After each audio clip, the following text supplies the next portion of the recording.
Welcome back, everybody. This is Night Flight. I'm Judith Quover, and today we are going to talk to Dr. Judd Burton. He is a historian. He also has a master's degree in anthropology. Sorry about that. His website is burtonbeyond.com. And I'm very happy to have him here. We are going to talk today about the Nephilim and ancient history in general. So, Judd, welcome. Thank you, Judith.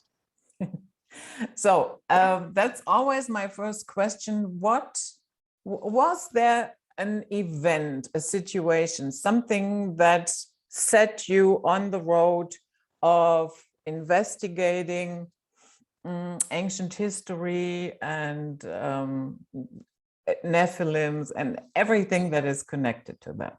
Sure. Well, I would say that it's probably a series of events. I couldn't whittle it down to just one. A lot of it has to do with my upbringing as a child. I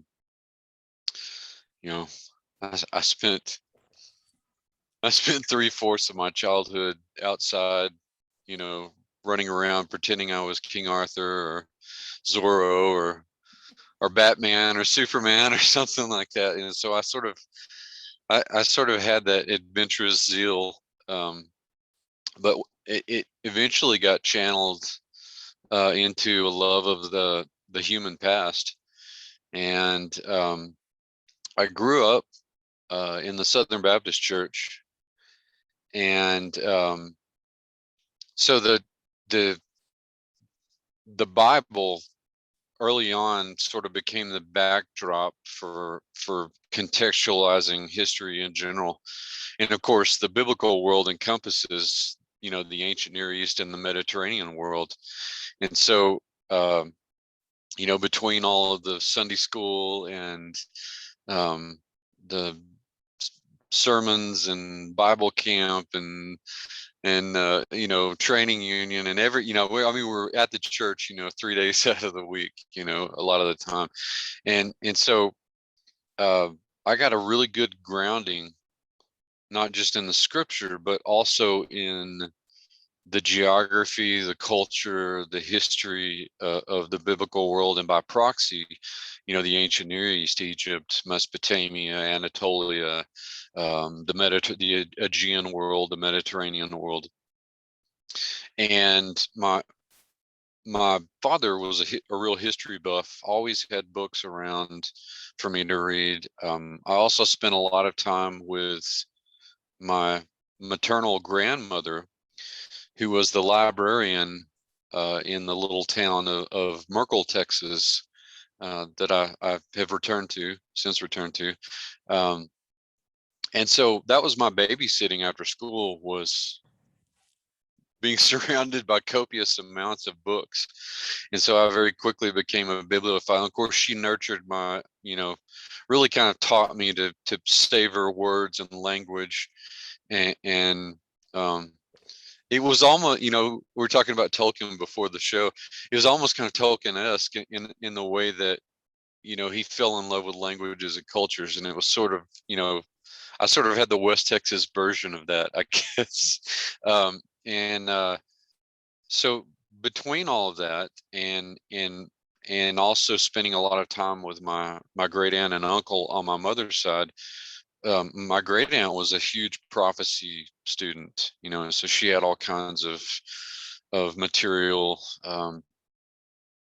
not just little pamphlets and Bible studies, but you're probably familiar with Hal Lindsey's The Late Great Planet Earth, that seminal work, and that it was her copy that I first read, and it sort of opened a whole new window into that. And so that was really the kind of environment that I grew up as a youngster, as a child, that nurtured that interest in the human past. And then I also have to attribute part of it to the late Dr. George Knight, who was actually the brother-in-law of the pastor in the church that I grew up in. And so he would come from the neighboring city where the university was, Hardin Simmons, and he was a professor of New Testament Greek and in archaeology, and he would come over and do Bible studies routinely.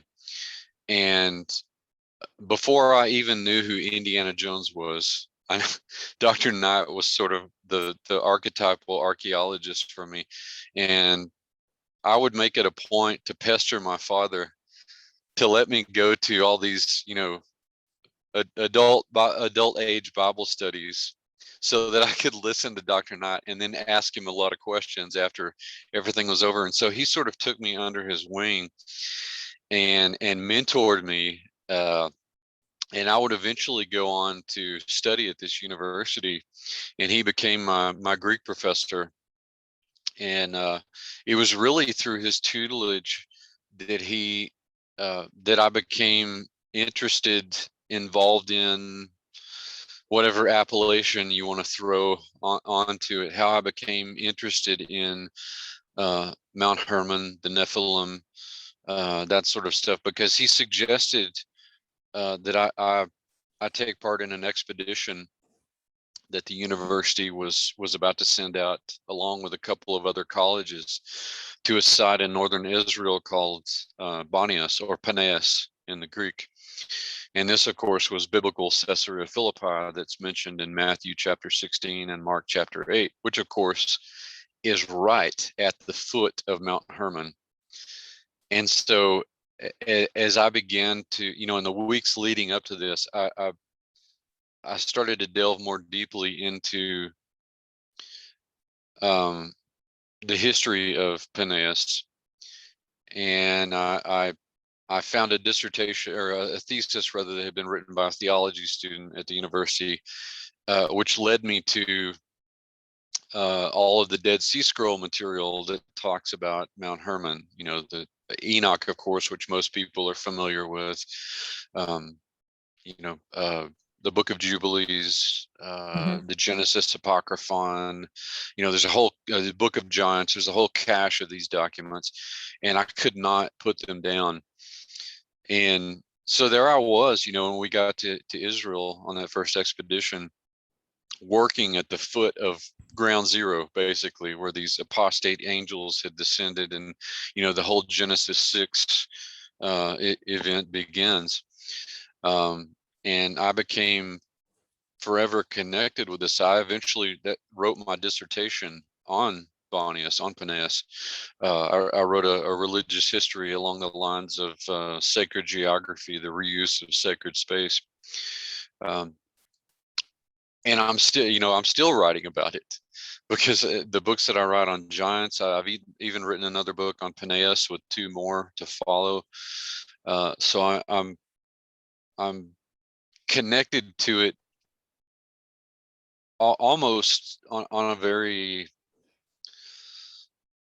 even with all the training that I've had as an academic, as a scholar, my connection to it seems to go back to my childhood, with all this, nurturing within the context of the Bible, and people like Dr. Knight, who took me under their wing, and he himself had excavated at Paneas.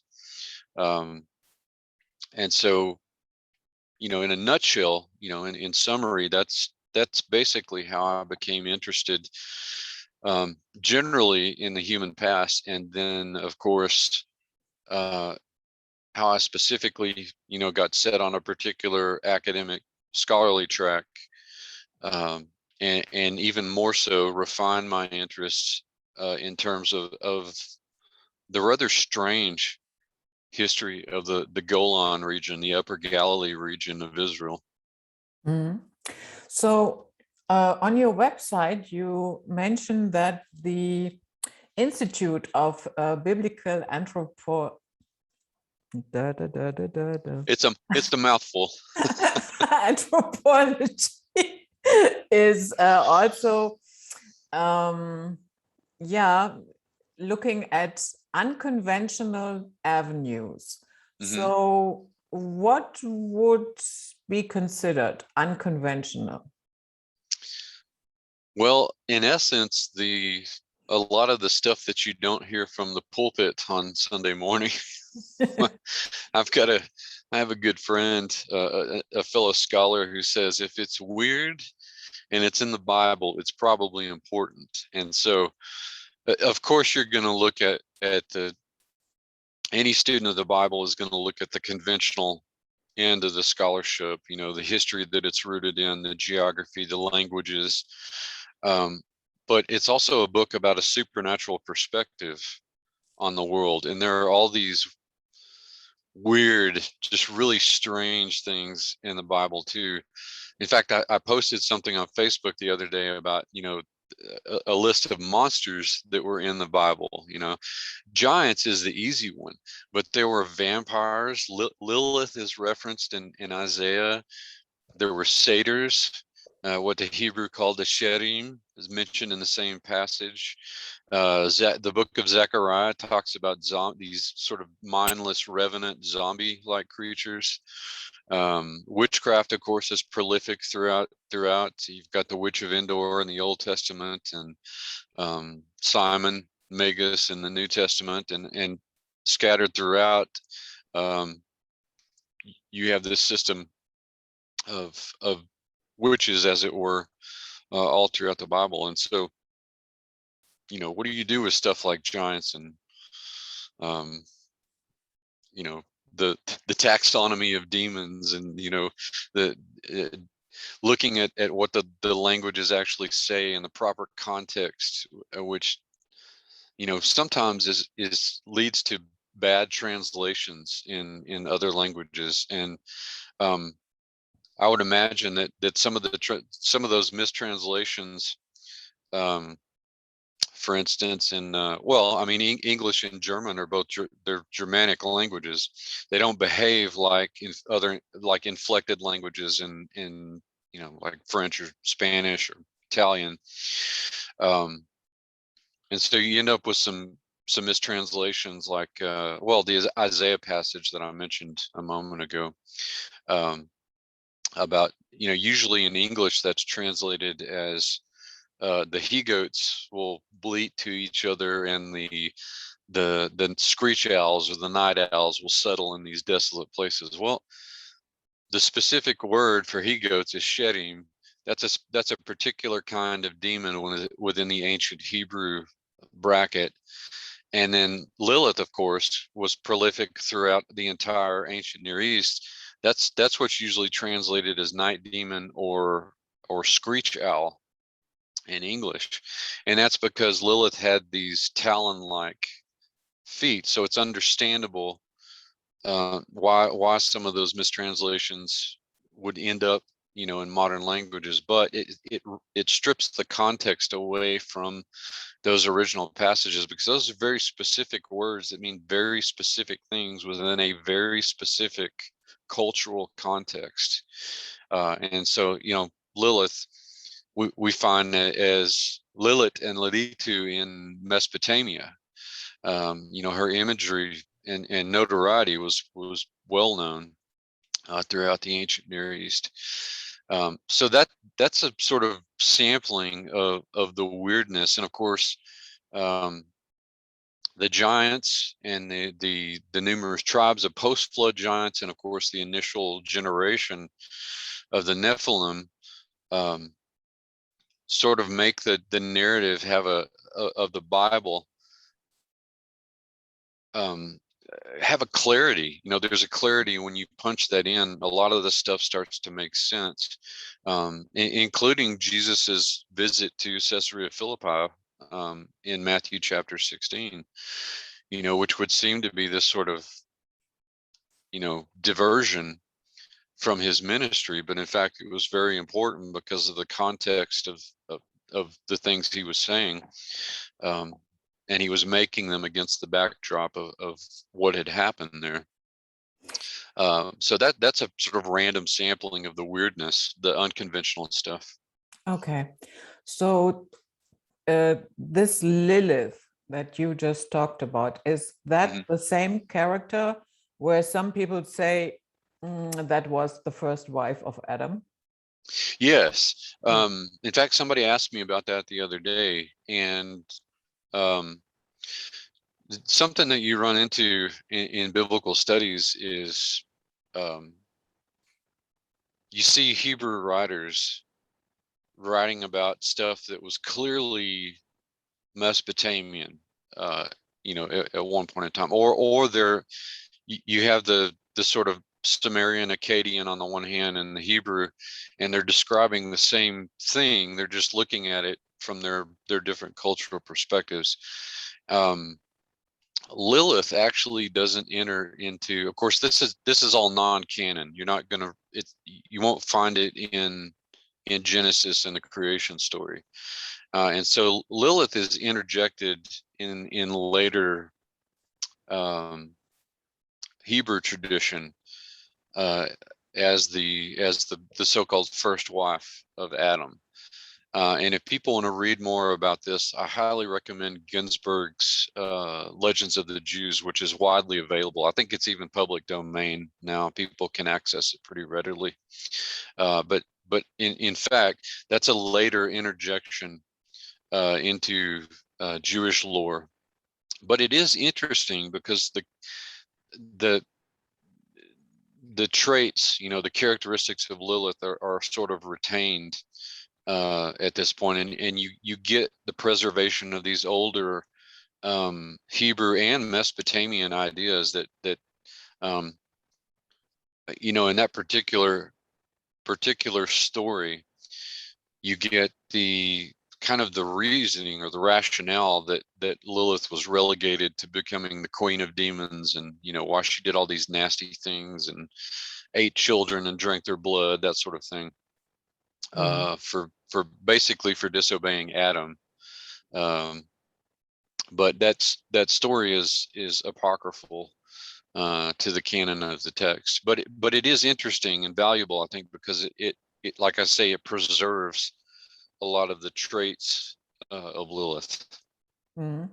So in general, I would say I always have a problem when there is a group of people that are going to decide what others can read and not read. Yeah, Sure. Meaning the Council of Nicaea, where Right. they determined which books go into the Bible and which ones do not. And honestly, I have to say, I'm always suspicious about that. And I also would say they didn't make a good choice. Well, that's an interesting series of events. The council itself, of course, the reason that it was called was primarily to address the heresy of Arius, this guy who had, quote unquote, gone rogue in Egypt, and was making all of these claims about the nature of Jesus. Was he entirely supernatural? Was the whole conference sort of hinged on one Greek letter, the iota, as it were, over 2 words, homoousios and homoiousios. Is he of the same substance or of a differing type of substance? Anyway, of course, there was plenty of arguing that splintered off of that. They got into other arguments outside of that. But the whole reason that Constantine wanted to call it, and well, hello there. The whole reason that Constantine wanted to call this conference to begin with was to develop a creed. What is orthodox, what is unorthodox. And in the wake of it, now that's 325. In the wake of that, you've got all the decision making about, well, what goes into the canon of the Bible. If we're going to have a creed, we need to have an accepted canon of scripture too, because we've got all of this stuff floating around. And so the actual decision for the canon of the Bible and the printing of these, Constantine says, okay, he picks another group of bishops and says, you guys pick the books, I'll print 50 copies of it. That way we'll have something solid, to go with our creed. And that actually happens in 331 in the wake of the Council of Nicaea. what's interesting about it is that there wasn't really a whole lot of legwork for the bishops to do, because the canon uh, was essentially already in place for most of the churches.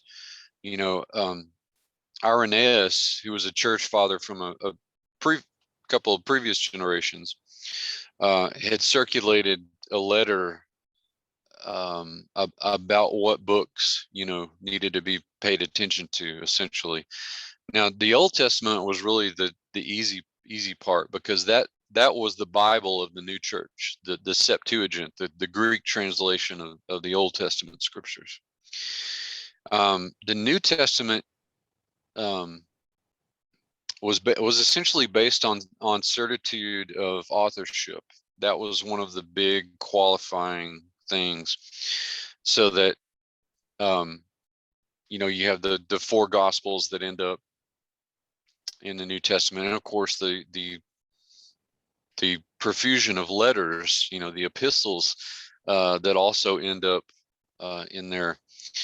And but what do you do with the rest of this stuff? I mean, you've got, you essentially have three kinds of Christianity, main kinds of Christianity, by the time the Council of Nicaea rolls around. There's Jewish Christianity, which is still, you know, there's still a strong core of Jewish culture, the celebration of feasts, the you know, the honoring of everything, kosher, circumcision, you know, all the dietary stuff.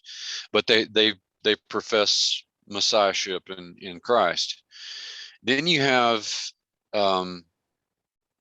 Hellenistic Christianity, which is basically the Christianity that ends up becoming the widespread type in the Mediterranean. Of course, we could spend the whole show subdividing all of Hellenistic Christianity into, you know, Monophysites and this, that, and the other. There were certainly different kinds within that, but for the purposes of brevity.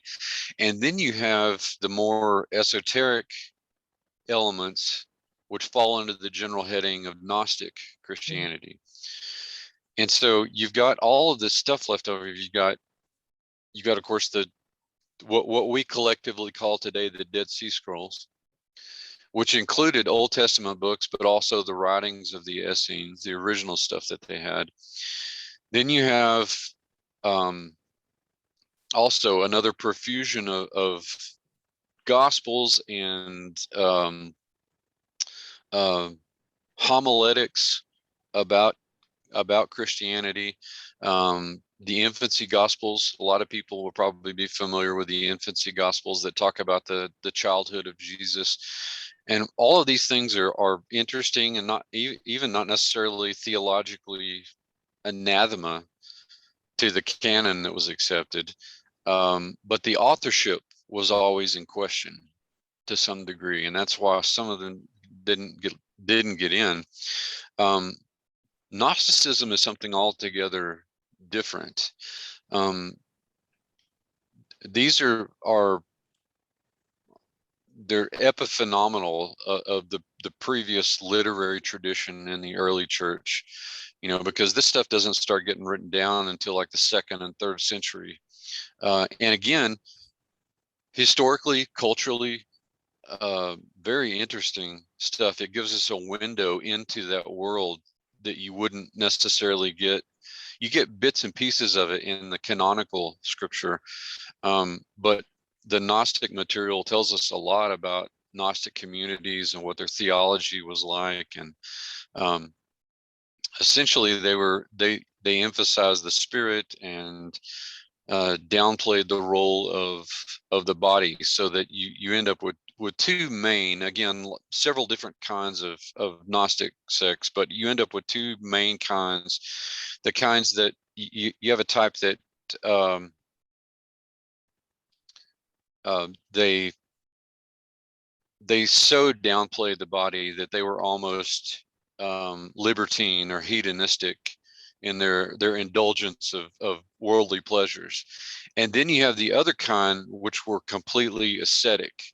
In other words, they denied fleshly pleasures and led a very almost monastic or communal monastic kind of a life. And it was deemed so esoteric, and the authorship of a lot of these books was in such question that's the reason, a big reason why the bishops in the wake of Nicaea that were on that little committee didn't opt to bring those in. But as I say, they provide a window into that world that we wouldn't get otherwise. And so that whole period is really very interesting, and the series of events that begin with Constantine, and people will debate, until they're blue in the face over whether Constantine's conversion was genuine, or was it just a political move. I've come to the conclusion that it's probably a little bit of both,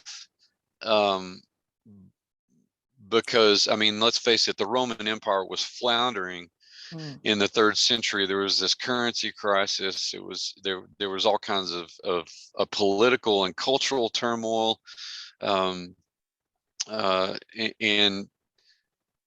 Constantine undoubtedly saw this as a way to try and piece back the Roman Empire.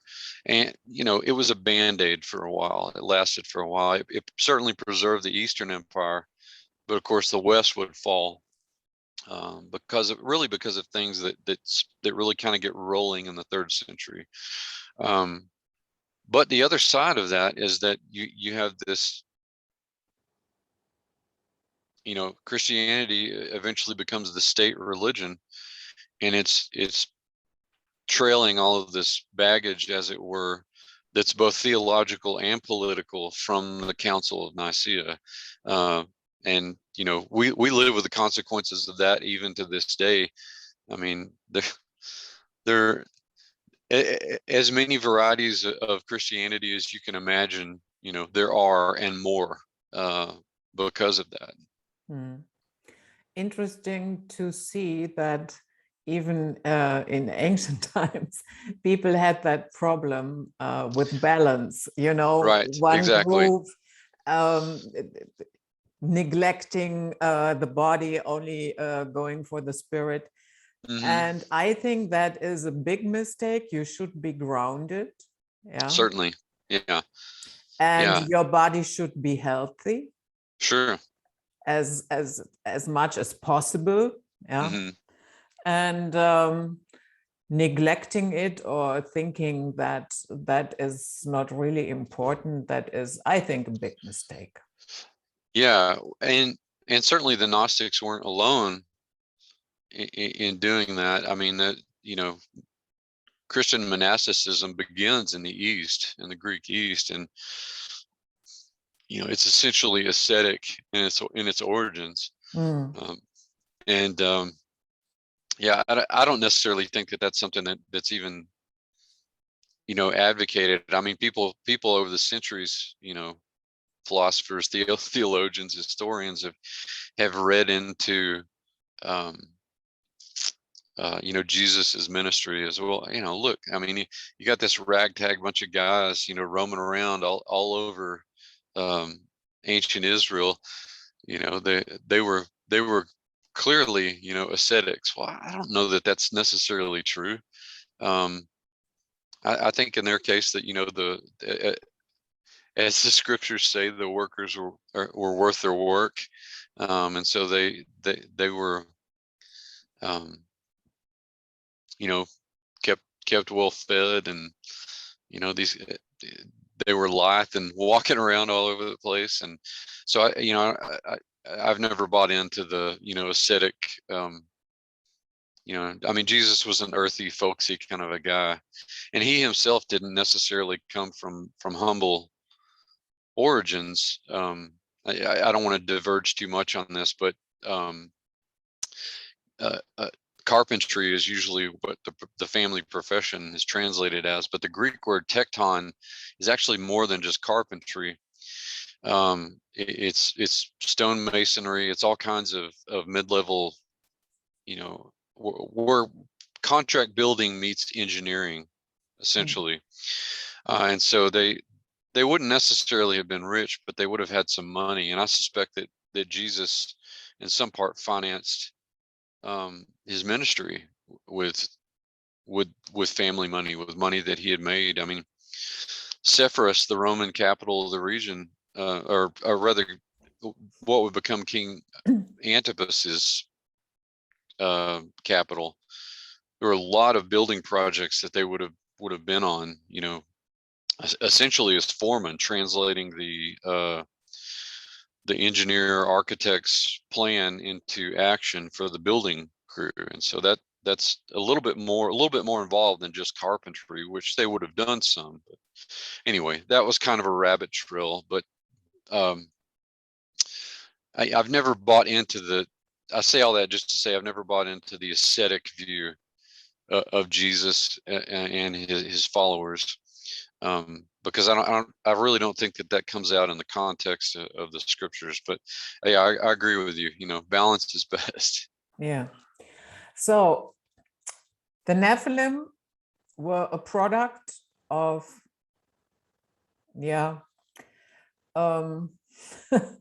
humans and fallen angels.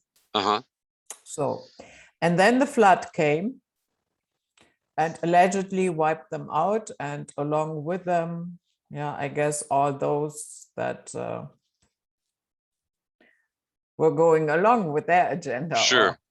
So, but they somehow resurface in the form of Annakim, Raphaim. So do you have any idea how they might have survived that?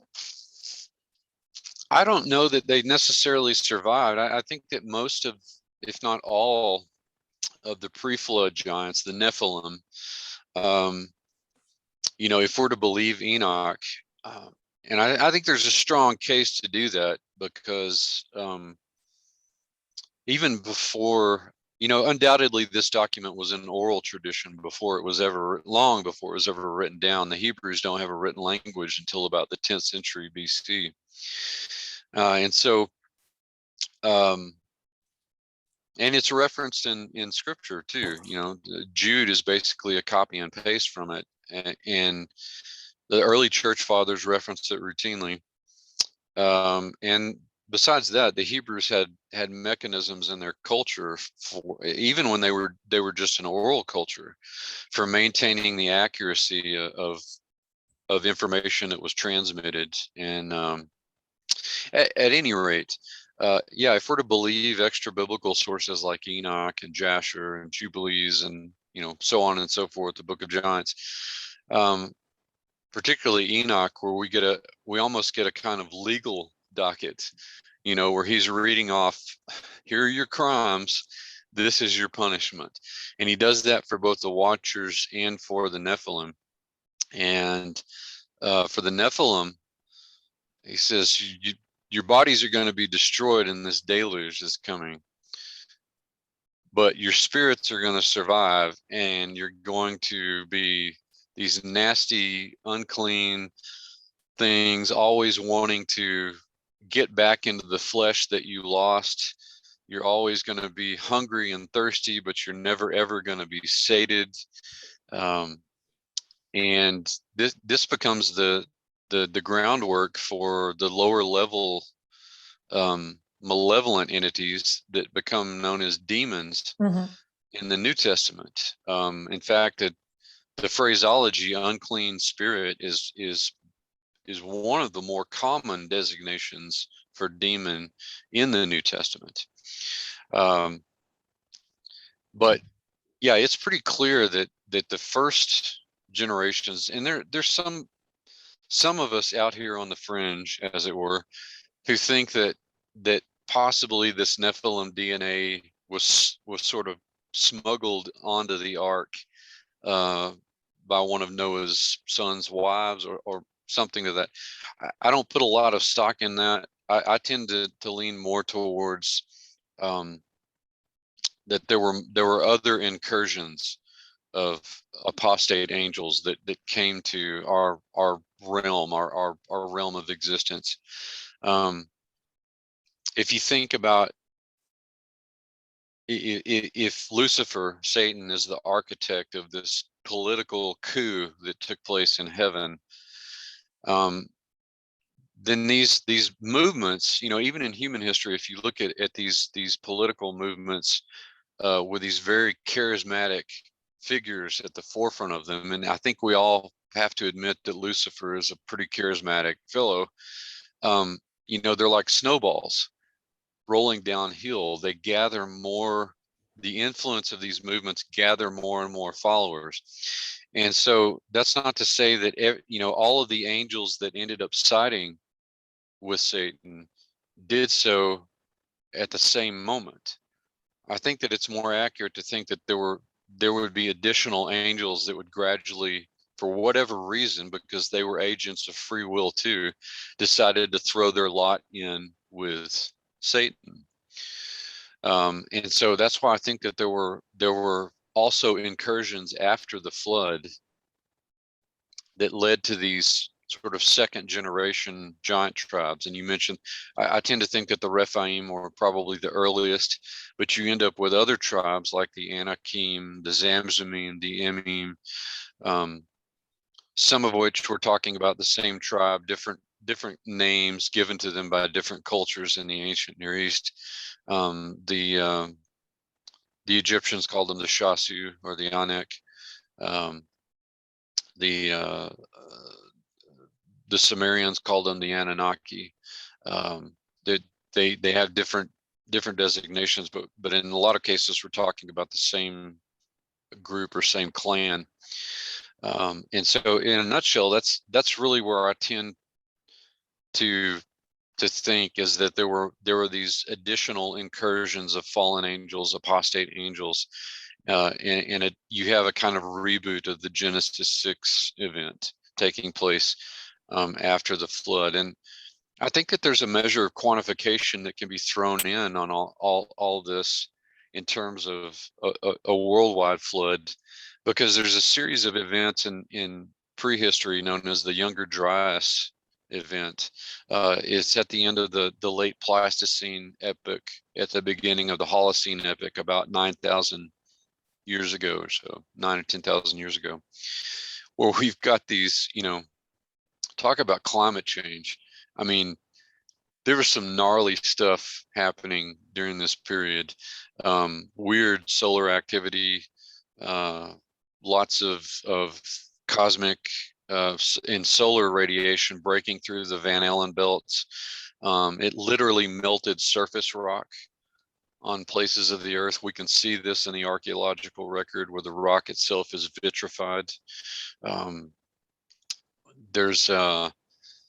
It clearly created a kind of, aurora borealis ionizing effect on the atmosphere in lower latitudes, because we also find rock art with similar patterns in these bands of latitude.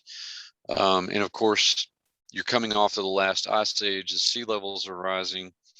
But because everything is sort of in chaos in terms of our climate at that point in time, because you throw all this together, and oddly enough, you end up with flash freezing, flash melting, flash refreezing, torrential rains and snows. And this is happening, over a period of time all over the globe. And again, this is stuff that's quantifiable. Geologists and climatologists and oceanographers have written about this stuff for years, for decades, really. The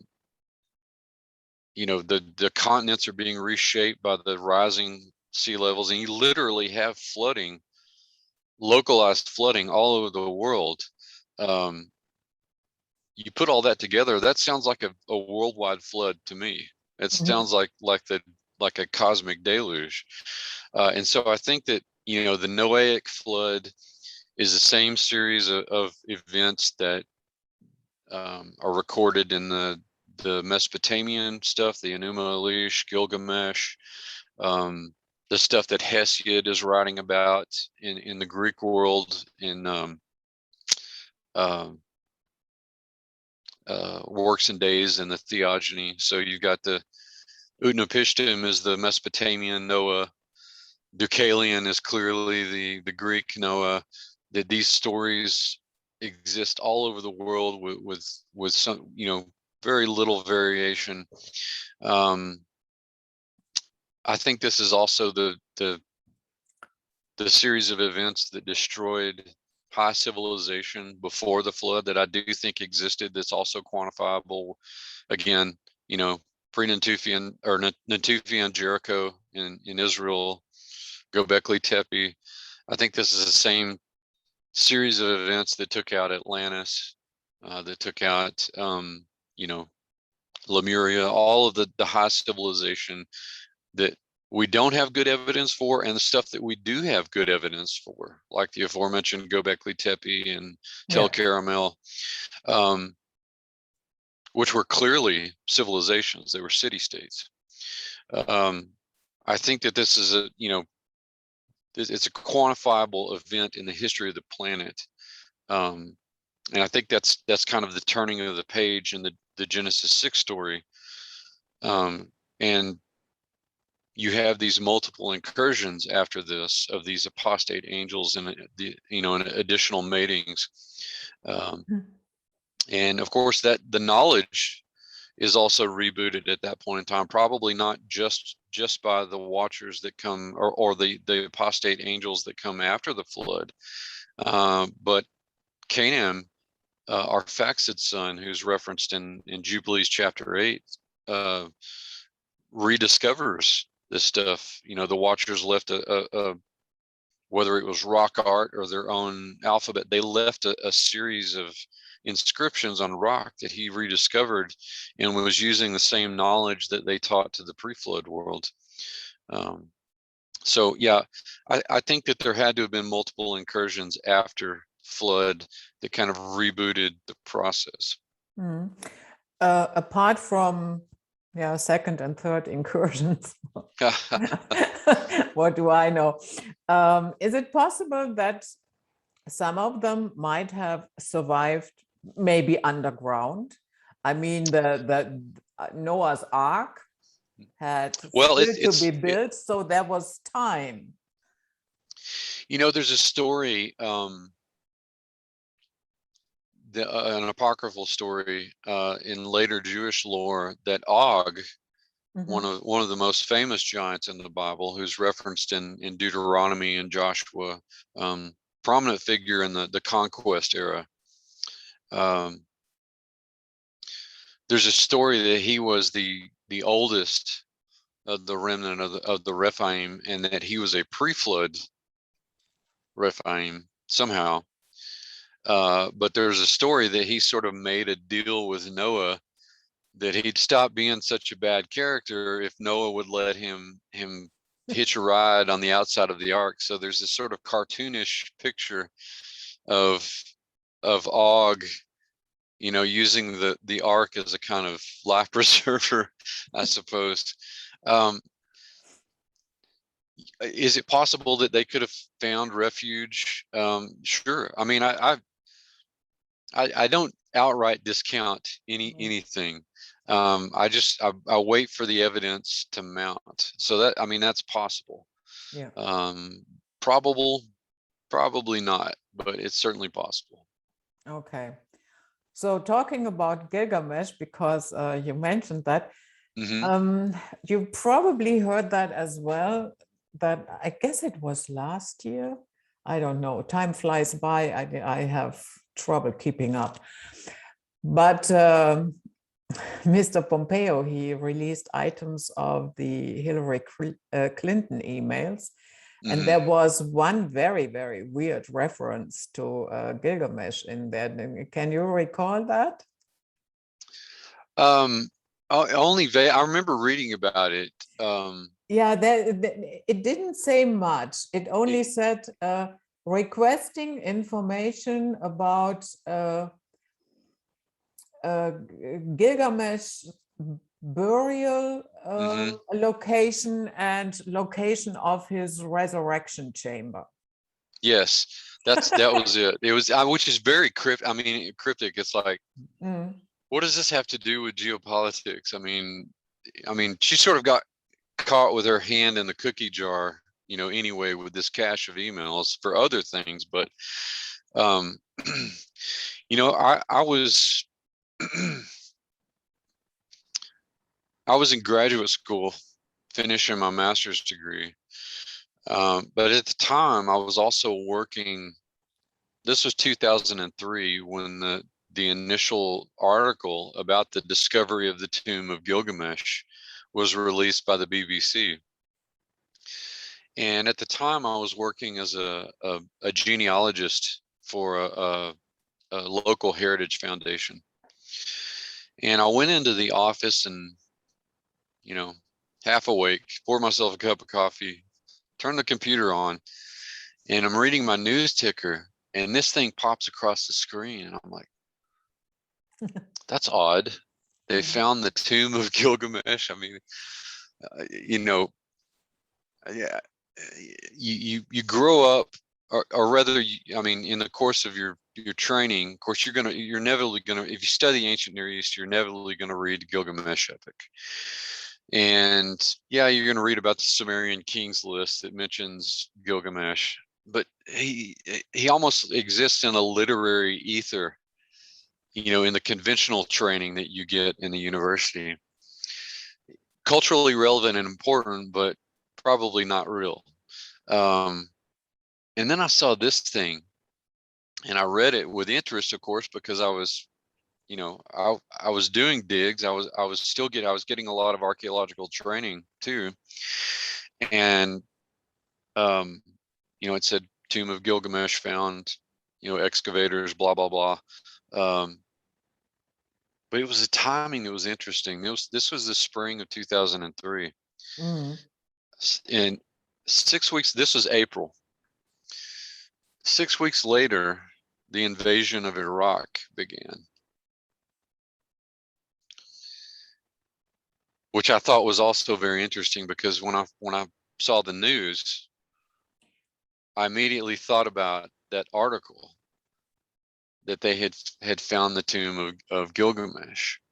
And over the years, I would hear stuff about, in a lot of cases from my students who had joined the military and had done tours over there, that, oh yeah, they're looking for all kinds of antiquities,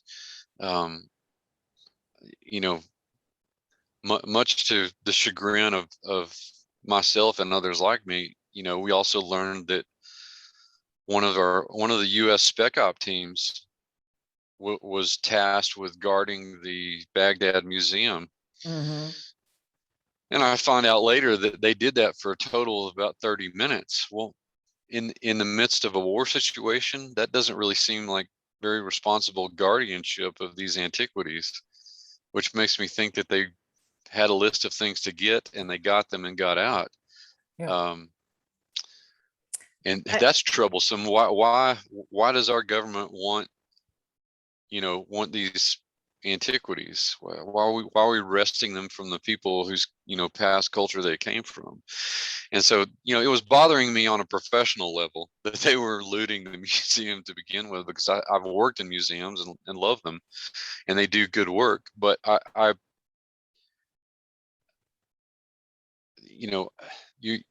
it's hard to keep your imagination in check when you're wondering about what are they going after, and what are they planning to use this for. And maybe the most disturbing thing that I found out, and this has been within the last decade, is that they were handing out soldiers decks of playing cards, almost like the death cards that we used in Vietnam. But instead of on one side you had the face of the card value. On the other side, you had Mesopotamian antiquities, pictures of specific kinds of artifacts that troops were supposed to be looking for, and that you were to bag it and tag it, so to speak, if you found it, and send it up the chain. Yeah. I have the same feeling about the Iraq War. It was certainly not about getting rid of a dictator and spreading democracy. Yeah, exactly. And yeah, of course, it had to do with oil, but that is not the end of the story. And No. I think there are very, very weird things going on. And I cannot prove that, but I think it has a lot to do with that ancient technology. Yes. That they were after. And when they so. talked about weapons of mass destruction, maybe that was some ancient thing that they were after. Because in that area, in Iraq, there was for a couple of years, there were French and German archaeologists. Mm-hmm. And they were funded by Saddam Hussein. Mm-hmm. And who knows what they stumbled on.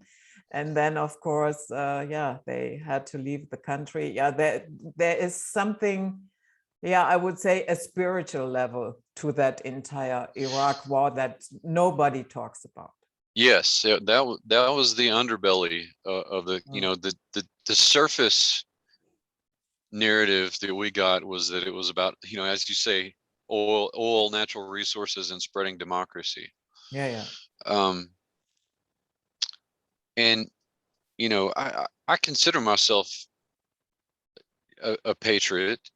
I respect our military. You know, I come from a military family. My father and my grandfather both were in the army. And although the army has archaeologists and archivists and historians, that's not the express mission of the military.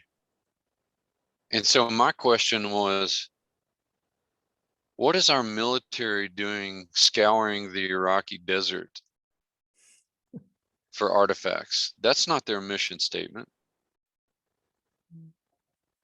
And of course, you know, you might as well be talking to the wall when you ask that question, because, you know, you're not going to get very deep. You're not going to get very far past redacted, you know, pages of redacted documents with just blacked out paragraphs. Occasionally you get something odd, like, you know, Hillary Clinton's, you know, cryptic email, you know, but that's because there was so much legal power behind, you know, investigating what she had done.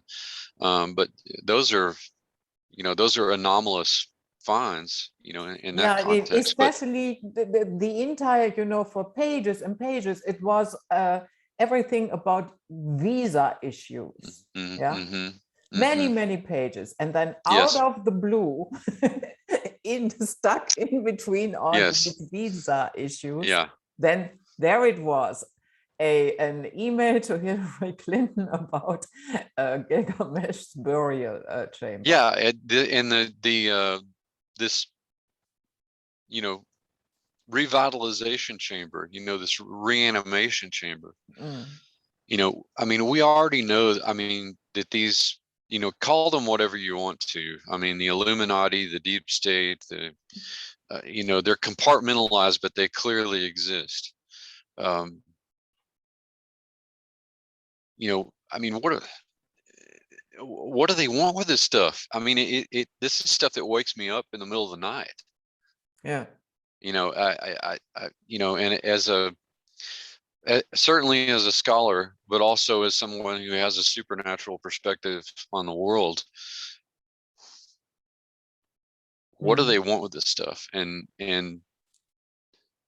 you know, what's the end game, not only for them, because, you know, clearly they want it for their own benefit, but, you know, what about the rest of us? Yeah, you know, we don't count.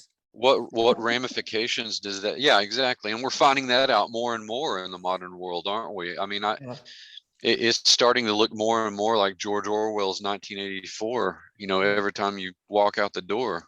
Yeah, I always say, when I hear Black Lives Matter, I always say, if that's this system here has taught me anything, then it's no lives matter. Yeah, I mean, clearly, I mean, you know, I mean, we're an infestation as far as these guys are concerned. We're we're bad for the planet, you know, and so we're starting to see the raw edges, as it were, of you know what they've had planned for us for God knows how long. Yeah. But you know, it's disturbing on so many fronts, you know, and the reality of this is that the plan seems to be ancient. You know, it's not something that they cooked up. You know, they're, in my estimation, they're serving these entities that you and I have been talking about today, who hate us. I mean, they hate us. They want to kill us. You know, they'd be fine with depopulating the planet. And you know, what are they doing? What are these entities doing through all of these groups? Is another great question. Clearly, they've introduced all kinds of pathogens. They're both physical and spiritual. You know, there's a spiritual epidemiology here too. You know, are they so-called mind viruses? Yeah. Yeah, exactly. You know, the cultural engineering. You know that. Yeah. You know, big thinkers like although he probably wouldn't subscribe to it, but thinkers like you know, Noam Chomsky wrote about, you know, how you know, these so-called, you know, mind viruses can be you know, implanted in people. Advertising agencies have used this kind of ideology for years. So I mean, it these are kind of mental and spiritual diseases of a different kind, and you know, we've had all kinds of particulates that have been introduced into our atmosphere through you know, cloud seeding and chemtrailing and all of that. You know, I mean, are they terraforming the planet for something that's coming?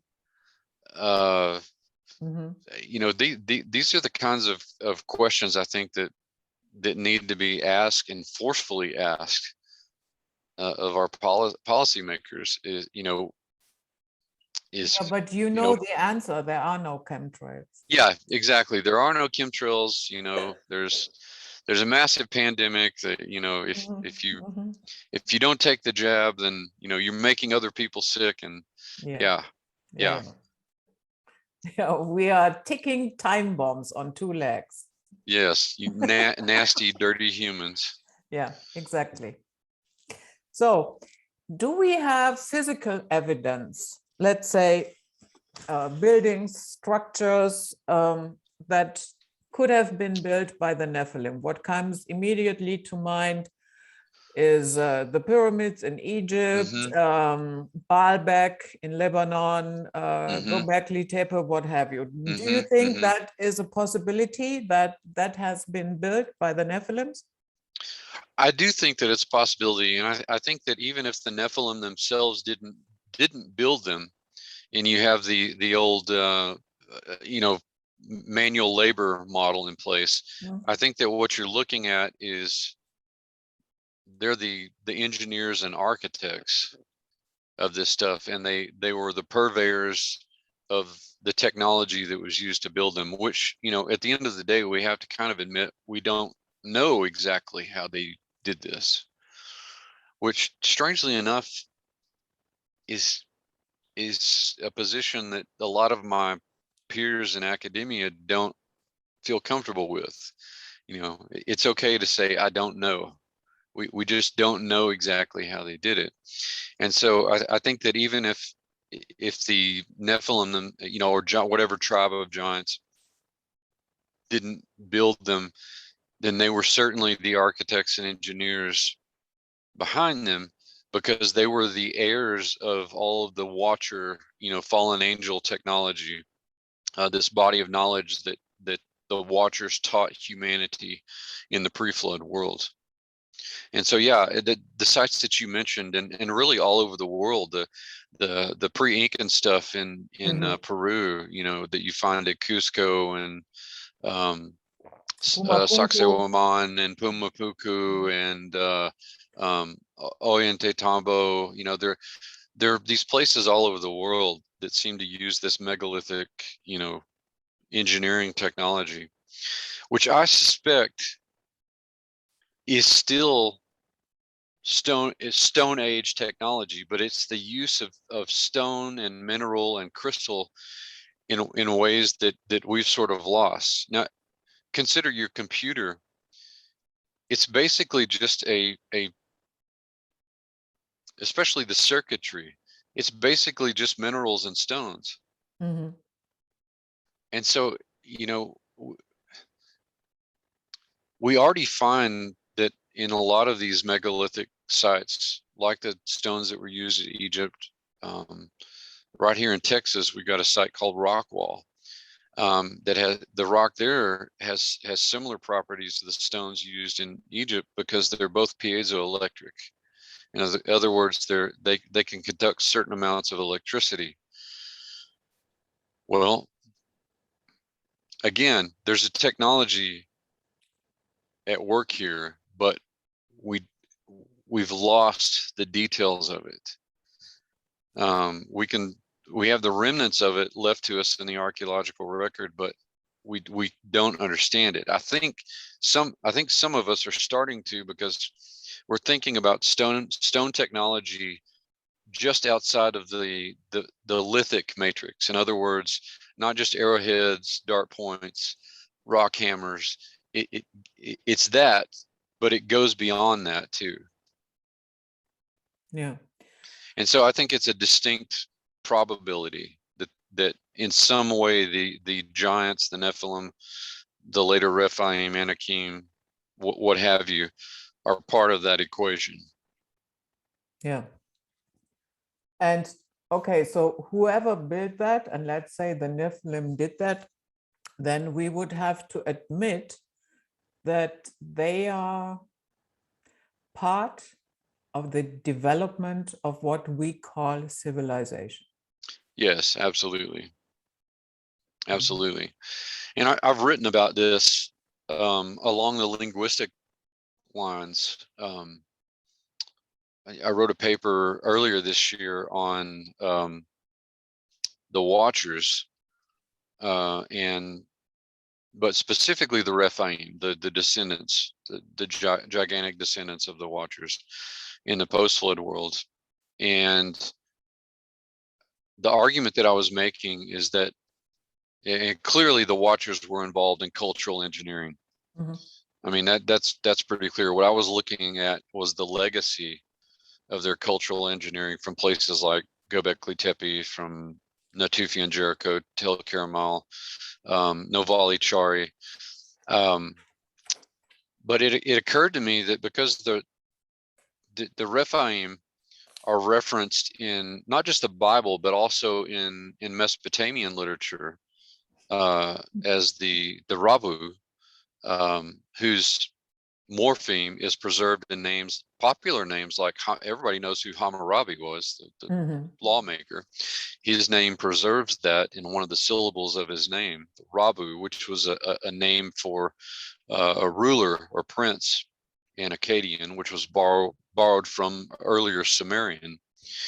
And these were the spirits of in particular, they were spirits of dead ancestor kings that lived in the Absu, the watery underworld of Mesopotamian mythology. And this really gets fleshed out in the Ugaritic material, the Phoenician stuff, because they actually wrote about it in their we have the funerary rites and the rituals that they went through to honor these dead ancestor kings. And they show up as the Raphaim in the Ugaritic material. And of course, the word Rephaim in Hebrew means the the wraiths or the dead ones. And so that is also preserved, this idea of these dead ancestor kings. And so I started to wonder how old this was, and what if it's associated with the Rephaim, does it connect back to the pre-flood world in any way? And does this word,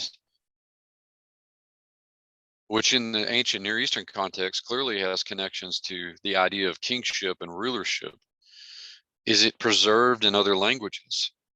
And so I whittled all of that down to the initial morpheme, the portion of the word that I was interested in was the initial one, with the R sound and the vowel sound, because in Semitic languages, the vowels come later. It's just a string of consonants and you have vowel markings later. So you can kind of play fast and loose with the vowels. Mm-hmm. And so I thought, okay, that's a good place to start. I'll take the R, look for initial R vowel morphemes in words. And so I looked at I looked at Indo-European languages, primarily Eurasian languages, because we're talking about, in this case, we were talking about where the Proto-Indo-European and the Proto-Semitic worlds overlap in Turkey, in Eastern Turkey, the Trans-Caucasus. So you're going to have diffusion of concepts and ideas. I was amazed at how many words I found in Eurasian languages that mean king or ruler that begin with an R and a vowel. I mean, and I'm still in the process of researching this, but the initial find was something like 70 words. And that was just almost a random kind of search. And so, of course, in Romance languages, you get words like Roy and Ray, mm-hmm. and in Latin, Rex. In Germanic tongues, particularly the older Gothic stuff, you get rakes, Royal. Celtic royal, exactly, regal. The Celtic languages, Ri is usually the Gaelic word in Manx, and I think Cornish is very similar as well. And the Slavic stuff, Drolj, I think, is the main morpheme there. Basically, from Estonia to Azerbaijan, you get variations of that. And a lot of the Asian languages, the same. There's so many in Southern and Southeastern Asia that are descendant of Sanskrit because of the spread of Hindu. Rajan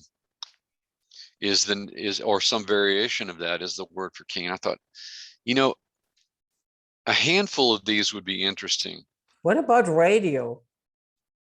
I hadn't even thought about that. It's because I was so focused on kings and words for kings and rulers, but I thought, just statistically, a handful of these would be interesting, but dozens of them, it starts to be compelling. Mm-hmm. That this isn't just the natural flow of language. What if there was something, nefarious at the beginning of it all that implanted this idea? In other words, the Rephaim via the pre-flood world, the Watchers, took this concept of a benevolent kingship in heaven, flipped it on its head, which is something that the demonic does anyway. It takes what's good and perverts it. Mm-hmm. And this became the model for politics in the world from then on, because if you look at the history of monarchies, which has been, the absolutist monarchy has been the rule, not the exception in human history. And more often than not, they start off in their ancient roots as theocratic monarchies. In other words, they either believe that their rulers were gods or emissaries of the gods. What if they really were their gods? What if these Rephaim were the first kings, as it were. So I think there's a good case to be made that, and I tried to flesh that out in this paper called The War of the Words that I wrote earlier this year. And so, yeah, I think that from the get-go, there's this sort of cultural engineering taking place, not just through language, but also religion. You say these sites like Gobekli Tepe and Novali Chari and Çatalhöyük and Natufi and Jericho have to be considered civilizations or city-states because they meet all the criteria that we set down for Mesopotamia, Egypt, the Indus River Valley. They have to be because they meet those same criteria. And it seems to me that the shift in human culture takes place during the Mesolithic period. That's when you start to see these sites crop up. And so arguably civilization first sprouts up that we know of sometime in the Mesolithic period, millennia earlier than ancient Samaria. And so, yes, I think that there's a case to be made for the Watchers and the Nephilim and their descendants being part of this culture shaping process. Gobekli Tepe is an interesting case, and I'm writing a book right now with a colleague of mine, Dr. Aaron Judkins, on the Bible and Gobekli Tepe. But the case that we're making is that the Watchers were active at Gobekli Tepe. I always told my students that Gobekli Tepe was the paradigm that breaks the paradigm. For the longest time, we went with Veer Gordon Child's Neolithic Revolution thesis that agriculture had to be in place before civilization could emerge. Well, it's certainly a functional component, but Gobekli Tepe just sort of throws that out the window because all of the archaeologists, from Klaus Schmidt on down to everybody else that's worked there, agree that religion came first at Gobekli Tepe. It was the reason why people from the surrounding regions came to this place and built what arguably is the first temple in the world. Agriculture was epiphenomenal of that at Gobekli Tepe. It was not the first. It was the second, third tier innovation there. And it came about to feed the numbers of people who were working and who were the religious functionaries of this site.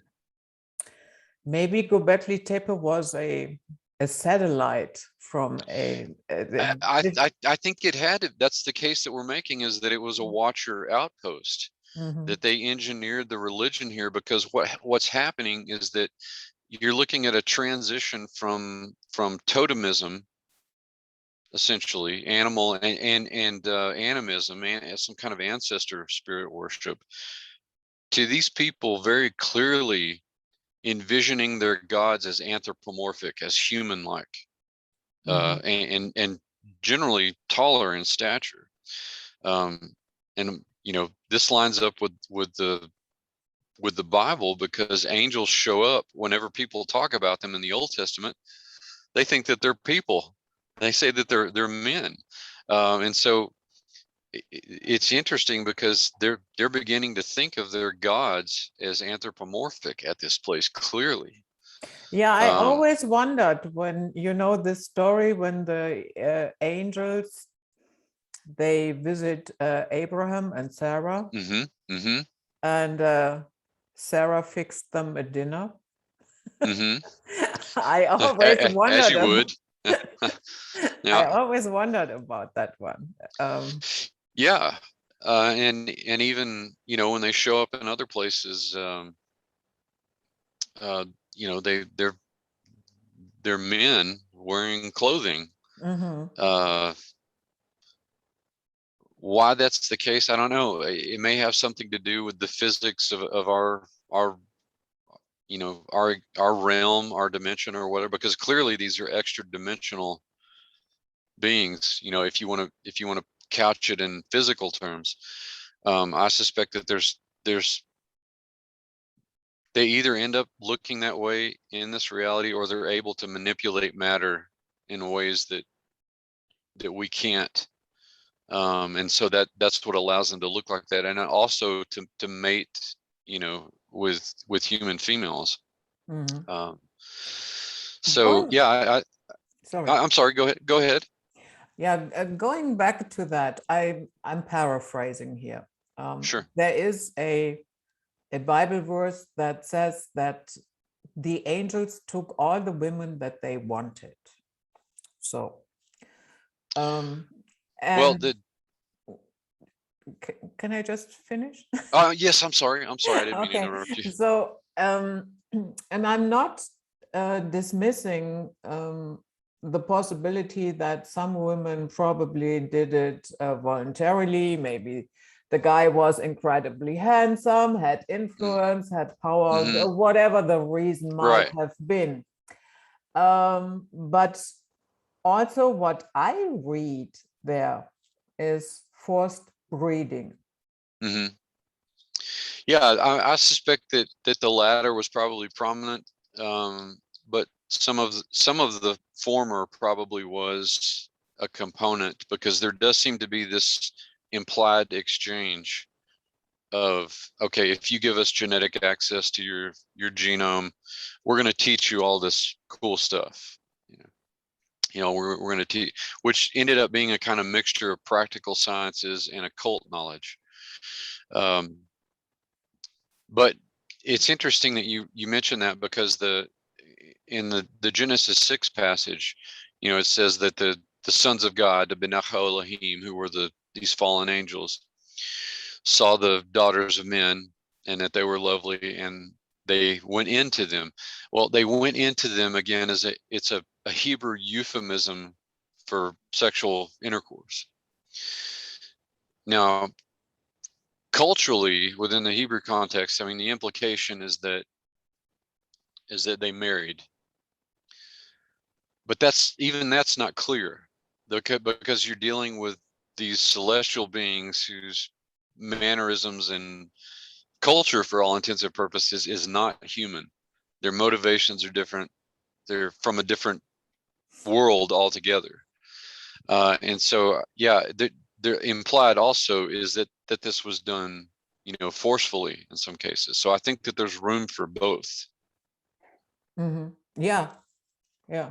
But as I said, I can imagine that some women did it voluntarily, but I guess there was a lot of forced breeding going on.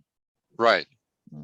Yeah, I suspect that that's the case, and that's, I mean, that's an ugly picture. I mean, that's clearly these things, I mean, they're nefarious. They have their own wicked agenda, which goes back to the original, Luciferian agenda. We have a lot of talk about these days that not all people are created equal. We have the subject of NPCs, unsouled beings, so on and so forth. What do you think were the Nephilim? Would you say they were souled beings? Would I say what? That they had a soul? Well, they clearly did. I mean, because, yeah, I mean, again, whatever a person's, religious or theological perspective on the scriptures, look at it just from the language, from the ideation of the culture itself.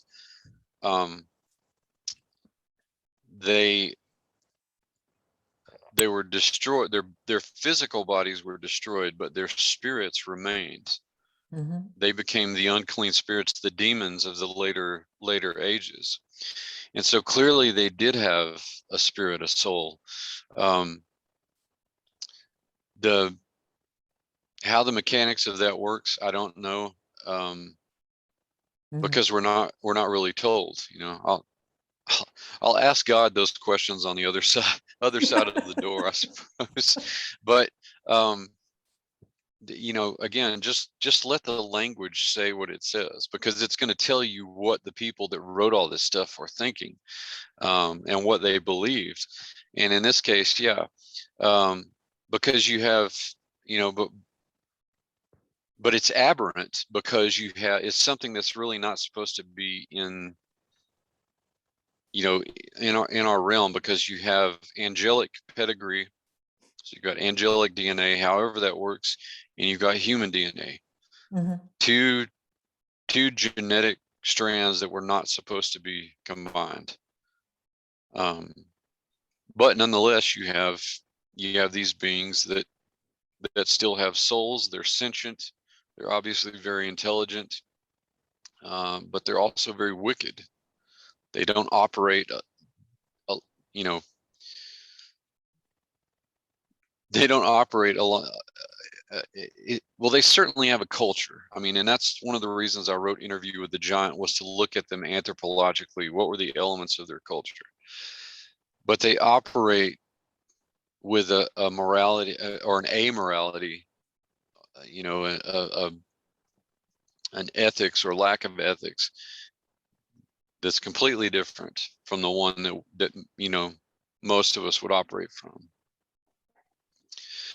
And so, yeah, my short answer is that, yeah, they clearly have a soul or spirit, because it survives. I mean, arguably they're still plaguing us today.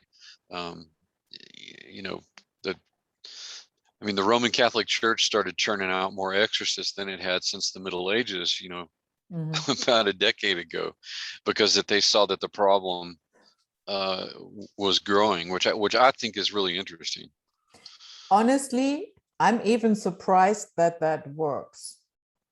And some people say that, yeah, it works for a while, but after exorcism, a lot of people, they go back to square one.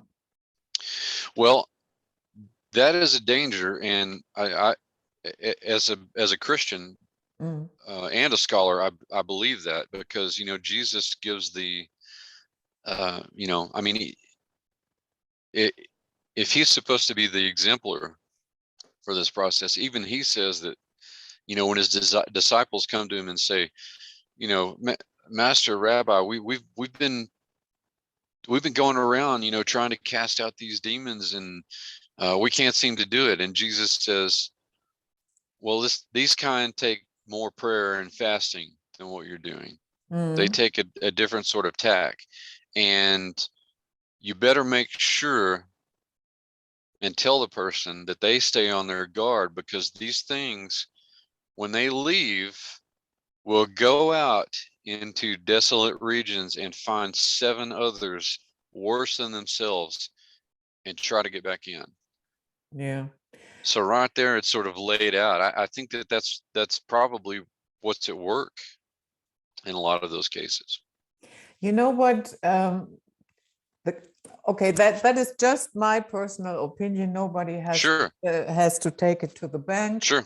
But the Catholic Church, to me, is a very, very dark place and filled with demonic entities itself. So them casting out demons, to me, that even works, is phenomenal. Right. And I'm in agreement. It's not that I don't think that there are some spirit-filled Catholics, but a lot of them are moving away from the Catholicism that embraced the Second Vatican Council, which essentially stripped all of the classical paradigms from Roman Catholicism up to that point. And it's at that point that you actually start to see Catholic churches sprouting up that don't have any loyalty to Rome. I mean, there's some autonomous operations, like the one that I think off the top of my head is the Autocephalic Catholic Church in England. Their priests and bishops hold no loyalty to Rome whatsoever. But what I think is interesting, looking at it from my perspective in America, is that how is it that the Catholic Church saw this issue and started training all these exorcists, but the panoply of denominations that we have here in the States, Protestant evangelicals, seem to be asleep at the wheel concerning the problem, not giving it much notice at all, and sadly, sadly, churches in America have sort of turned Jesus into a life coach, or some kind of pop culture figure to seek advice from, and the supernatural dangers and supernatural reality that we live in are just sort of peripheralized. Yeah. Are you familiar with the book of Lamech of Cain? Vaguely, I am. Yeah. Okay. I'm asking because there is a very interesting female character in it, and that is Naamah. And she is hanging around, having sex with the fallen angels all the time. And but she never gets pregnant. And then later on, she marries Noah and is on the ark. So, and I thought, wow, how does that fit together? Right. I mean, and that's one of the sources of, how supposedly how, that kind of genetic material might have smuggled its way onto the ark. But again, we're looking at, we have to take it for what it is. It's apocryphal. I mean, there's certainly nuggets of truth there, but how to ferret that out. There are all these other things that suggest second incursions, but it is interesting because I think it's when Noah is born. I want to say it's Noah in some of the apocryphal work, that he looks a little off. He looks a little different, and it's not exactly specified exactly what that was. He had a kind of a glow to him. Some of the people thought that, well, it looks like the Watchers have been up to their old tricks again, and Noah has some of this Watcher DNA in him, or Watcher seed. But he, if we're to believe the canonical scriptures, then that was a mark of his purity, because it says Noah was pure in his generations. Now, is again, I'm going to revert back to my previous statement. Is it possible that a scenario like the one with Naamah is his wife is possible? Yeah, it's possible. I just think that there are other arguments that stand in opposition to that, that carry more weight. But on what basis do people decide this is apocrypha and this is biblical, this is real, this is not? Sure. On what well basis? I mean, again, they are all old texts. Right.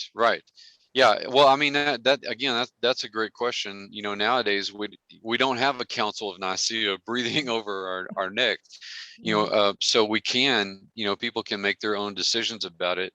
What I think is good and timely and valuable about looking into this apocryphal material now, is because, like I said, a lot of it is referenced in what we consider canon scripture.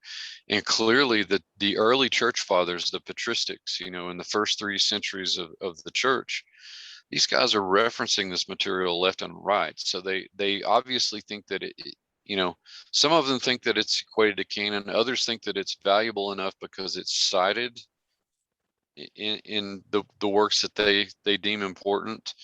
But collectively, from a historical perspective, they all thought that it was valuable as teaching material,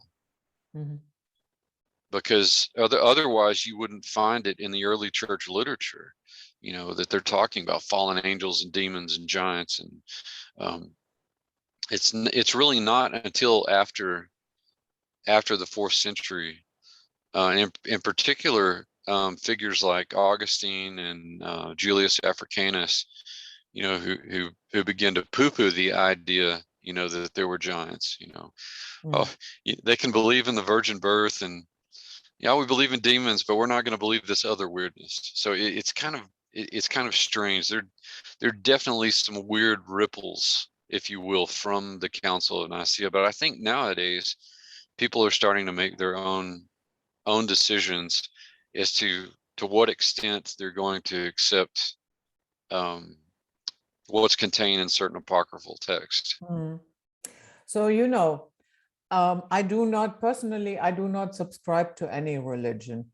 And to me, an ancient text is an ancient text. Yeah, one is not better than the other. Sure. Sometimes you will find that, okay, you have parallels within those texts. And so I always wondered about that. Yeah, but that is not biblical. Yeah, who decided that? And on what basis that this is biblical? You have to believe this, and the rest is apocrypha. So sure. I always, it never made sense to me. Well, yeah, it is. Like I say, so much of this goes back to Nicaea, well, particularly the committee that Constantine. I'm adjusting my camera here. Particularly the committee that Constantine called to put the canon together. It was such a politically charged atmosphere, and I mean, even today, with these books, it's really such a political issue. It can become such a politicized issue that it becomes a source of argumentation rather than an opportunity to learn something. Because I even though like I say, even though I don't subscribe to the Gnostic theology, I still think there's immense value in these texts because of what they can provide. They provide windows of insight into these worlds, and the same can be said for all of the material, apocryphal material we've been talking about. And of course, people can make their own decisions about it. That's the beautiful thing about the world we live in. I mean, for however long we retain those kinds of liberties and freedoms, ultimately people have to make their own decisions, and that that's fine, that's okay. But there's so much about the ancient world and about the prehistoric world that we don't know, and so we have to take all these leaps of faith with a good way that I can put it was told to me by one of my favorite professors. He was my committee chair on my doctoral committee, and he always said, as historians, the best that we can do is make probability statements. Yeah, we can't say anything with 100% certitude most of the time because we don't have a clear picture. Now, you may have an easier time if you're dealing with history in the modern era or recent decades, because you may have access to more documents. Yeah, but even that is tainted. Even that has its problems, because you're still working with biases and scripted narrative and all of that sort of thing that we're dealing with today.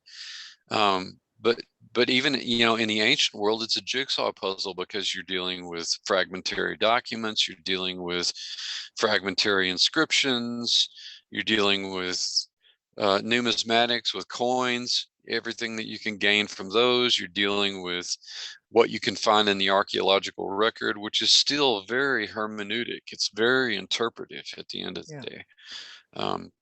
Because let's be honest here. It would be interesting to see what 100 years from now they will teach as history about this time that we are living right now with this. Well, Corona. I agree. I agree. And one of my archaeology professors played a little trick on the grad students the first semester that I started graduate school, and we were learning. It was a method and theory class. And he gave us this paper to read about these archaeologists from the future. And it was about this magnificent find that they had discovered. And it gave a description in the report about what they had found. They thought that they had found a kind of burial, a sarcophagus of some sort of king, because this fellow was in an antechamber. It was tiled over and beautiful and had all kinds of patterns on it, and there was a ceremonial urn and a mirror, and this fellow was in a sarcophagus. He was seated. He had a headdress and a scepter, and there were all kinds of precious stones around him. And so they wrote it up as this fantastic find. Well, the point of the story was to illustrate the dangers of lack of context, because what these archaeologists had found was not a burial of some great king. What they had found were the remains of a bathroom in a Motel 6. And the king that they had found, whatever cataclysm took this place out, the king they had found was some poor fellow who was taking a bath. His sarcophagus was a bathtub. His crown was the bath cap. His scepter was the scrub brush. The precious stones were the pieces of petrified soap that were laying around him. The artwork on the tiles, the ceremonial urn was the toilet. The sacrificial basin was the sink and the mirror. And so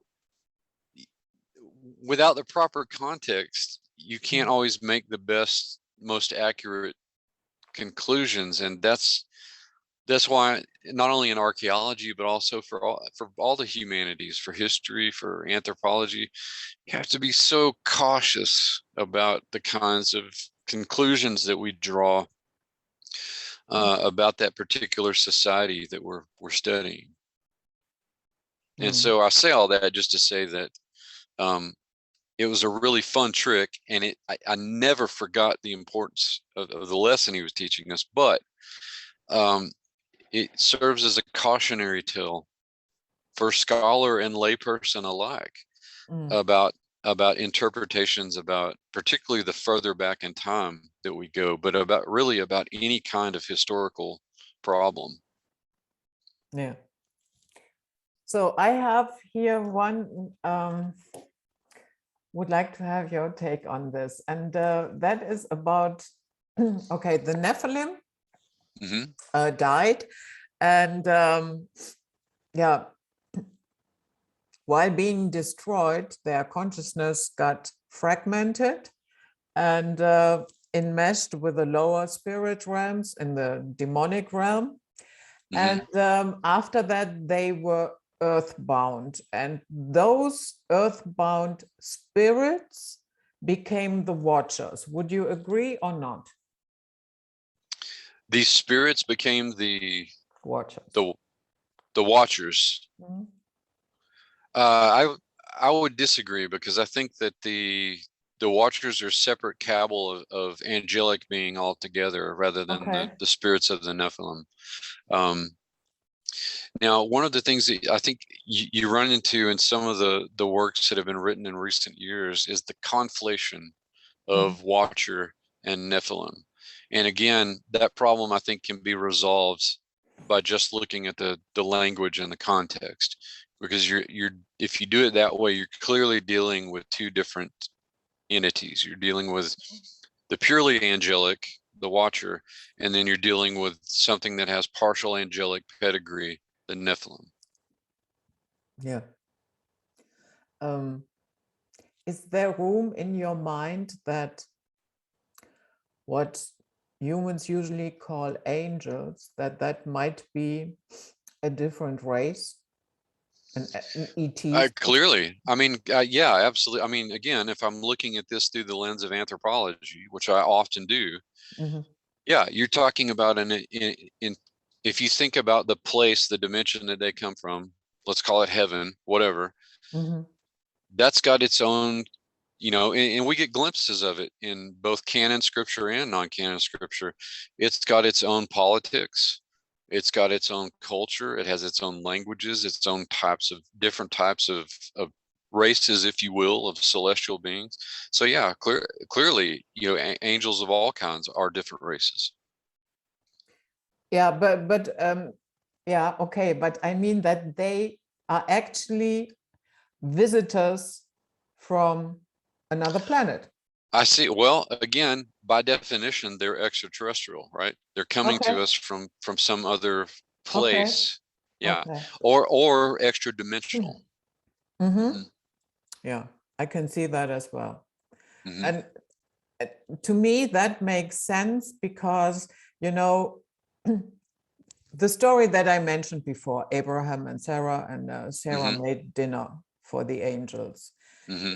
When I look at that story from that angle, that these might have been visitors from a different dimension, a different planet, Mm-hmm. whatever, then it makes sense to me. But if that possibility is categorically ruled out, the story does not make any sense to me. Mm-hmm. Yeah, sitting down, eating, yeah, what was it? I don't know. Lentils. I don't know. Yeah, but there was an animal to be slaughtered as well, and Yeah. yeah. Mm. So yeah. Wow, that was a great talk. Yeah, absolutely. I've had a fantastic time. I've enjoyed it. Yeah, me too. And you really have to come back. I guess I'm not quite sure. I guess we talked almost 2 hours. Right at it. Mm-hmm. Yeah. And so it would be really great if you come back. And I think we laid a nice groundwork. Sure. Yeah. And then next time we look at a different angle. Is that a deal? That is a deal. It would be my pleasure. Okay. So then I let you go now. This was it, guys. Night flight for today with the wonderful Dr. Judd Burton. And we see you all next time. Stay safe and sound out there and enjoy your life. Bye-bye.